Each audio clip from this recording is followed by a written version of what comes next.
Assalomu alaykum, aziz yurtdoshlar. Bugun men juda muhim mavzuni tushuntirib beraman. Taqsim yoshdan oshgan pensionerlar uchun 5-7 ming so'mgacha qo'shimcha to'lov masalasi. Bu ma'lumot faqat bitta oilaga emas. Deyarli hamma xonadonga tegishli. Chunki ko'pchiligimizning uyimizda ota-onamiz, buvimiz, bobomiz yoki qarindoshlarimiz orasida 8 yoshdan oshgan pensionerlar bor. Ayrimlar bu qo'shimcha pulni olishi mumkin, lekin bilmagani uchun murojaat qilmaydi. Ayrimlar esa menga avtomatik tushish kerak edi deb kutib yuradi.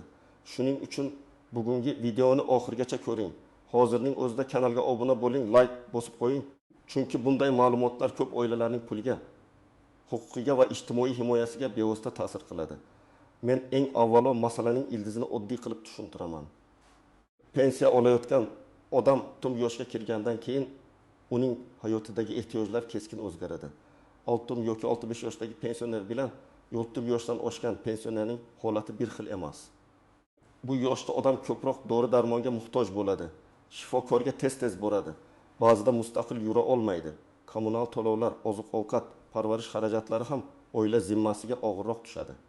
Davlat aynan shu omillarni inobatga olib ayrim toifadagi keksa pensionerlarga qo'shimcha to'lovlar, ustamalar yoki kompensatsiyalar belgilaydi. Oldin ko'p odamlar bunday qo'shimcha to'lov haqida aniq bilmas edi. Kimdir mahalladan eshitardi, kimdir bank kartasiga biroz ko'proq pul tushganini ko'rib, pensiyam oshibdi deb o'ylardi, lekin nima uchun oshganini bilmasdi.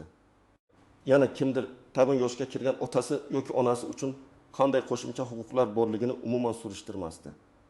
Natijada bir xil yoshdagi ikki pensionerning biri qo'shimcha to'lovdan foydalanadi. Boshqasi esa hujjat topshirmagani yoki ma'lumot yetishmagani sababli undan bexabar qoladi. Hozir esa aholiga ijtimoiy yordam va pensiya to'lovlarini manzilli yetkazish masalasi ancha kuchaytirilyapti.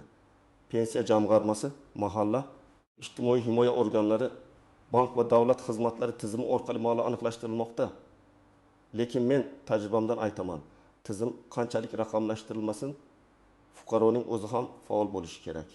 Ayniqsa zaqimi yoshdan oshgan pensioner nomidan farzandlari yoki qarindoshlari hujjatlarini tekshirishi, qaysi to'lovlar borligini so'rashi, noto'g'ri hisoblangan bo'lsa, qayta hisob-kitob talab qilishi zarur. Bu yerda 5-7 ming so'mgacha qo'shimcha to'lov deganda odamlar ko'pincha bitta aniq pulni tushunib olishadi. Aslida vaziyat pensionerning maqomi, pensiya turi, parvarishga muhtojligi, yolg'iz yashashi, nogironligi, urush yoki mehnat faxriysi maqomi, shuningdek amaldagi normativ hujjatlarga qarab farq qilishi mumkin. Ya'ni hamma 60 yoshdan oshgan pensioner avtomatik ravishda bir xil miqdorda qo'shimcha pul oladi deb o'ylash xato. Lekin taqimli yoshdan oshganlarning katta qismi uchun qo'shimcha ustama yoki yordamga da'vo qilish imkoniyati mavjud bo'lishi mumkin. Shuning uchun bugun men aynan kimlar e'tibor berishi kerak, kimlar xavotir olmasa ham bo'ladi. Qaysi holatda hujjat topshirish lozimligini birma-bir tushuntiraman. Birinchi navbatda taqimli yoshga to'lgan yoki taqimli yoshdan oshgan barcha pensionerlarning farzandlari bu masalani tekshirishi kerak. Odam otam pensiyasini olyapti. Demak, hammasi joyida deb o'ylamasligi kerak. Pensiya olayotgani boshqa, qo'shimcha to'lovlar to'g'ri qo'shilganmi? Bu alohida masala. Masalan, pensioner yoshga doir pensiya olayotgan bo'lishi mumkin. U taqadim yoshga to'lganidan keyin ayrim ustamalarni olish huquqi paydo bo'lishi mumkin. Agar tizimda tug'ilgan sana to'g'ri bo'lsa, ba'zi holatlarda avtomatik hisoblanadi. Lekin ma'lumotlar eski bo'lsa, hujjatlarda farq bo'lsa, pensioner boshqa hududga ko'chgan bo'lsa yoki pensiya ishi vaqtida yangilanmagan bo'lsa, qo'shimcha to'lov kechikishi mumkin. Ikkinchi toifa yolg'iz yashayotgan taqim yoshdan oshgan pensionerlar. Bu juda muhim. Yolg'iz pensioner deganda faqat uyda bir o'zi yashayotgan odam emas, balki doimiy parvarish qiladigan mehnatga layoqatli yaqinlari yo'qligi ham ko'rib chiqilishi mumkin. Ba'zi hollarda mahalla va tegishli organlar pensionerning ijtimoiy holatini o'rganadi. Agar u haqiqatan ham qarovga muhtoj bo'lsa, uy yumushlarini bajara olmasa, dori-darmonni vaqtida olib kela olmasa, u holda unga ijtimoiy xizmat, moddiy yordam yoki qo'shimcha to'lov masalasi ko'tarilishi mumkin. Uchinchi toifa nogironligi bo'lgan taqimli yoshdan oshgan pensionerlar. Bu yerda pensiya bilan nogironlik bo'yicha imtiyozlar aralashib ketmasligi kerak. Odam yoshga doir pensiya olayotgan bo'lishi mumkin. Bir vaqtning o'zida nogironligi ham bo'lishi mumkin.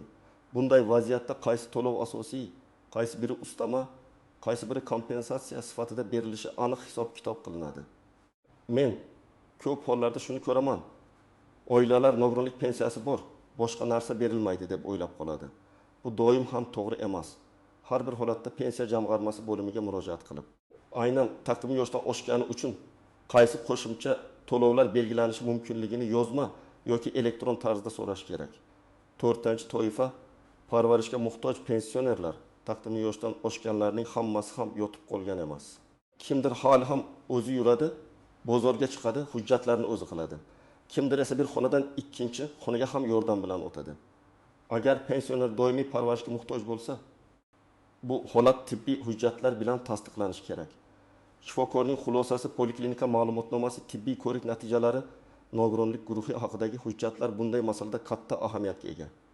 Chunki davlat organi mening buvim qarovga muhtoj degan og'zaki gap bilan to'lov belgilamaydi. Hujjat bo'lsa, masala ancha osonlashadi. Keling, bir nechta hayotiy misol bilan tushuntiraman. Birinchi misol. Tabuz 2 yoshli onaxon yoshga doir pensiya oladi. Farzandlari boshqa shaharda yashaydi. O'zi esa mahallada yolg'iz turadi. Pensiyasi deylik 1.300.000 so'm. U kommunal to'lovlarni to'laydi. Dorilarga oyiga 500.000 so'm ketadi. Bu onaxonning farzandlari mahallaga borib, onasining yolg'iz yashashini, taqdimiy yoshdan oshganini, sog'lig'i bo'yicha yordamga muhtojligini bildirsa, uning ijtimoiy himoya tizimida ro'yxatga olinishi, qo'shimcha yordam yoki tegishli ustamalar masalasi ko'rib chiqilishi mumkin. Agar qo'shimcha to'lov behis 70.000 so'mgacha bo'lgan miqdorda belgilansa, bu onaxon uchun oyiga dori xarajatining katta qismini qoplab beradi. Ikkinchi misol, ta'min yoshli otaxon farzandlari bilan bir uyda yashaydi. Pensiyasi muntazam tushadi. Sog'lig'i nisbatan yaxshi, nogironligi yo'q.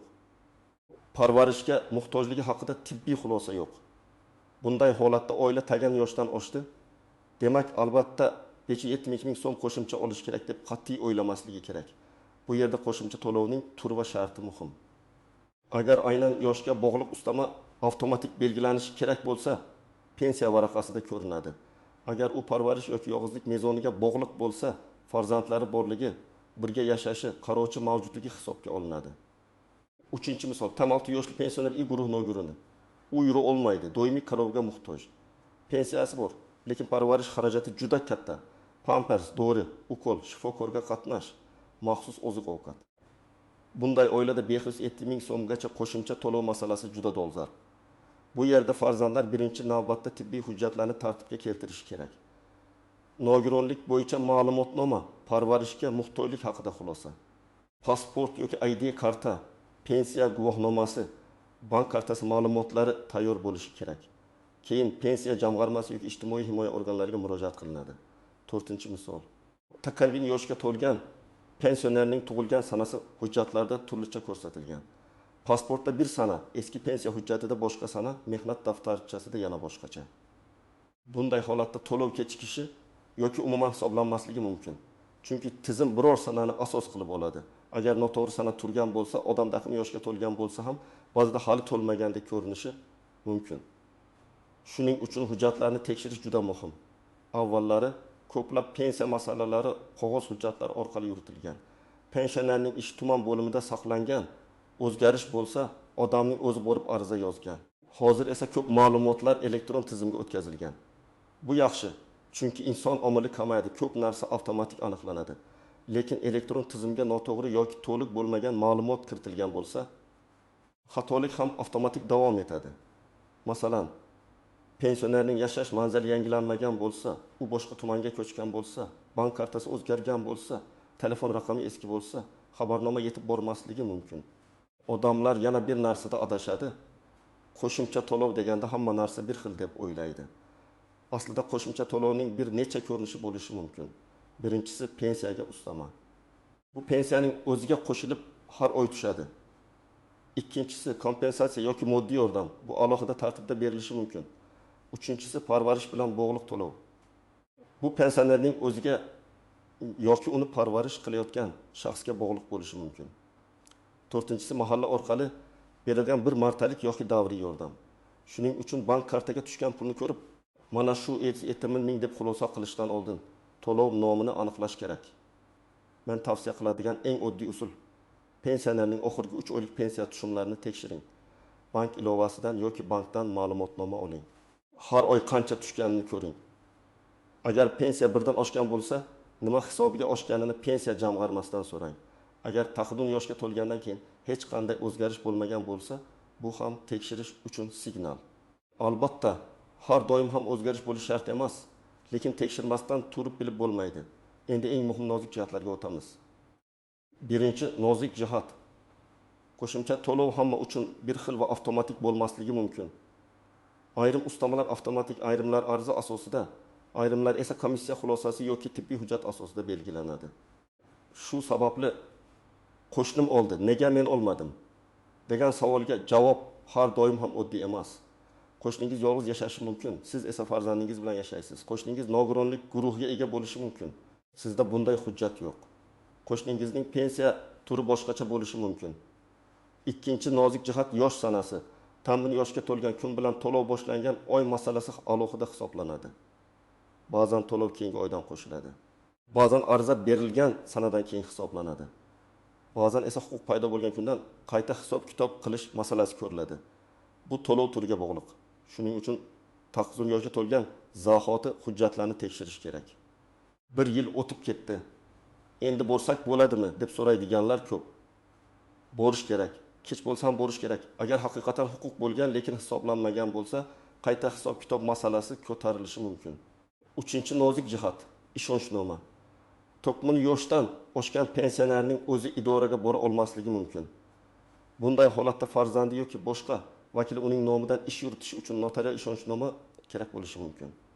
Ayrim oddiy ma'lumotlarni olishda yaqin qarindosh bo'lish yetarli bo'lishi mumkin, lekin pul, ariza, bank, pensiya ishi bilan bog'liq rasmiy harakatlarda ishonchnoma talab qilinadi.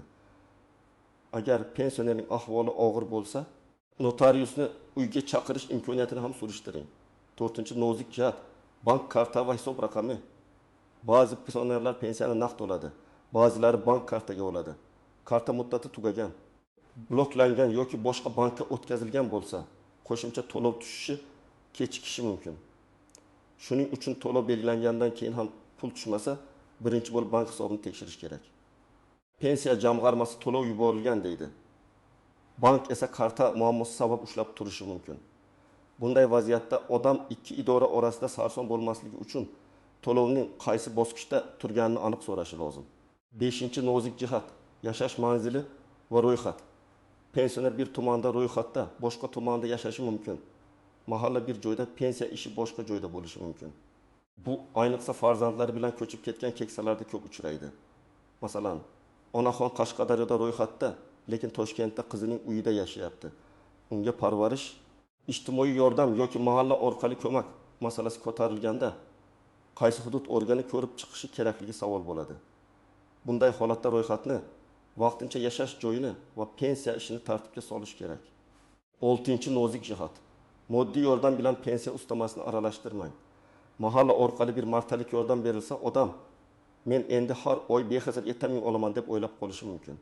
Yoki aksincha, pensiyaga ustama qo'shilgan bo'lsa, bu faqat bir martalikdir deb sarosimaga tushishi mumkin. Har bir pul tushumining nomi, davriyligi, asosi va muddati bo'ladi. Shuni yozib oling. Agar xodim og'zaki aytsa ham, siz iltimos, bu qaysi to'lov, har oymi yoki bir martalikmi, qaysi qaror asosida deb so'rang. Bu sizning haqqingiz. Endi eng amaliy qismiga kelamiz. Agar sizning oilangizda yaqin yoshdan oshgan pensioner bo'lsa, men quyidagi tartibda harakat qilishni tavsiya qilaman. Birinchi qadam, yosh va hujjatlarni tekshiring. Pensionerning ID kartasi yoki pasportidagi tug'ilgan sanani ko'ring. Pensiya guvohnomasi yoki pensiya tayinlanganligi haqidagi ma'lumot bilan solishtiring. Agar ism, familiya, tug'ilgan sana, otasining ismi yoki manzilda farq bo'lsa, darhol tuzatish masalasini boshlang. Hujjatdagi bitta harf xatosi ham ba'zan to'lovni kechiktiradi. Ikkinchi qadam, pensiya miqdorini tekshiring. Oxirgi 3 yoki 6 oyda qancha pul tushganini yozib chiqing. Masalan, yanvarda 1 million 200 ming, fevralda 1 million 250 ming, martda 1 million 20 ming tushgan bo'lsa, mart oyidagi oshish nima sababdan bo'lganini aniqlang. Aksincha, 8 yoshga to'lgandan keyin ham bir xil miqdor tushayotgan bo'lsa, pensiya jamg'armasiga savol bering. 3-qadam, mahallaga murojaat qiling. Mahalla raisi xotin-qizlar faoli hokim yordamchisi yoki ijtimoiy xodim orqali pensionerning holatini tushuntiring. Ayniqsa yolg'iz yashasa, nogironligi bo'lsa, qarovga muhtoj bo'lsa, bu ma'lumot mahalla tomonidan tasdiqlanishi kerak bo'lishi mumkin. Mahalla sizga qaysi hujjat kerakligini aytadi va ba'zan tegishli organlarga yo'naltiradi. 4-qadam. Pensiya jamg'armasi tuman bo'limiga murojaat qiling. Borib og'zaki so'rash mumkin. Lekin men yozma murojaat qilishni ma'qul ko'raman. Arizada shunday mazmunda yozish mumkin. Falonchi fuqaro daxlini yoshdan oshgan pensioner hisoblanadi. Amaldagi qonunchilikka muvofiq unga yosh, parvarish, nogironlik yoki boshqa asoslar bo'yicha qo'shimcha to'lovlar, ustamalar va kompensatsiyalar belgilanishi mumkin yoki mumkin emasligi haqida ma'lumot berishingizni. Agar huquqi mavjud bo'lsa, hisob-kitob qilib berishingizni so'rayman. Bunday ariza sizga aniq javob olish imkonini beradi. 5-qadam, tibbiy hujjatlarni tayyorlang. Agar pensionerning sog'lig'i yomon bo'lsa, poliklinikaga murojaat qiling. Shifokordan umumiy holat bo'yicha ma'lumot oling. Nogironlik bo'yicha hujjatlar muddat tugamaganmi tekshiring. Agar parvarishga muhtojlik rasmiy tasdiqlanishi kerak bo'lsa, tibbiy komissiya tartibini so'rang. O'zi kasal-ku degan gap hujjatsiz yetarli bo'lmaydi. 6-qadam, bank ma'lumotlarini tartibga keltiring. Pensionerning kartasi ishlayaptimi? Muddat o'tmaganmi? SMS xabarnoma ulanganmi? Bank ilovasida tushumlar ko'rinadimi? Tekshiring. Agar pensioner telefon ishlata olmasa, farzandlar pul tushumlarini nazorat qilib tursin. Lekin bu yerda ehtiyot bo'ling. Pensionerning roziligisi uning kartasidan foydalanish. Pulini olish, imzo qo'yish qonuniy muammo keltirib chiqarishi mumkin. Har bir ishni rozilik va hujjat bilan qiling. 7-qadam, jaralajida javobni kuting va tekshiring. Davlat organi javob berganda uni shunchaki o'qib qo'ymang. Mazmunini tushuning. Agar qo'shimcha to'lov belgilanmaydi deyilgan bo'lsa, nima sababdan belgilanmasligi yozilgan bo'lishi kerak. Agar sabab tushunarsiz bo'lsa, qayta so'rang. Agar hujjat yetishmaydi deyilgan bo'lsa, qaysi hujjat? Qayerdan olinadi? Muddat qancha? Bularni aniqlang. 8-qadam, rad javobi bo'lsa taslim bo'lmang. Ba'zan xodimlar noto'g'ri tushuntirishi, hujjat to'liq ko'rib chiqilmasligi yoki fuqaro vaziyatni noto'g'ri bayon qilishi mumkin.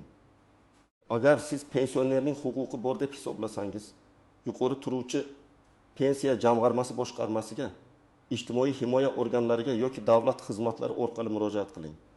Yozma javoblar keyingi bosqichlarda juda kerak bo'ladi. Men yana bir muhim maslahatni aytaman. Pensionerning barcha hujjatlarini bitta papkaga joylang. Pasport nusxasi, pensiya hujjati, bank rekvizitlari, tibbiy ma'lumotnomalar, nogironlik hujjati, mahalla dalolatnomasi, arizalar nusxasi, javob xatlari hammasi bir joyda tursin. Ko'p oilalarda hujjatlar tarqoq bo'ladi. Bir sandiqda, bir telefonda rasm bo'lib, bir farzandning uyida. Natijada murojaat qilishda vaqt ketadi. 8 yoshdan oshgan odam uchun esa har oy muhim. Yana bir hayotiy holat. Ba'zi farzandlar ota-onasining pensiyasi bilan qiziqishni uyat deb biladi. Pulini so'rasam, yomon ko'rinaman deydi.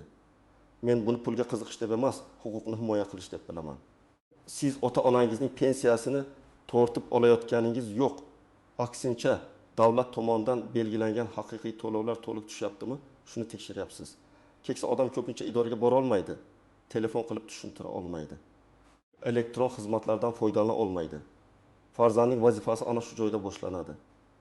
Demak, 8 yoshdan oshgan pensionerlar uchun 5-7 ming so'mgacha qo'shimcha to'lov masalasi juda jiddiy. Lekin uni hamma uchun bir xil avtomatik va shartsiz to'lov deb tushunmaslik kerak.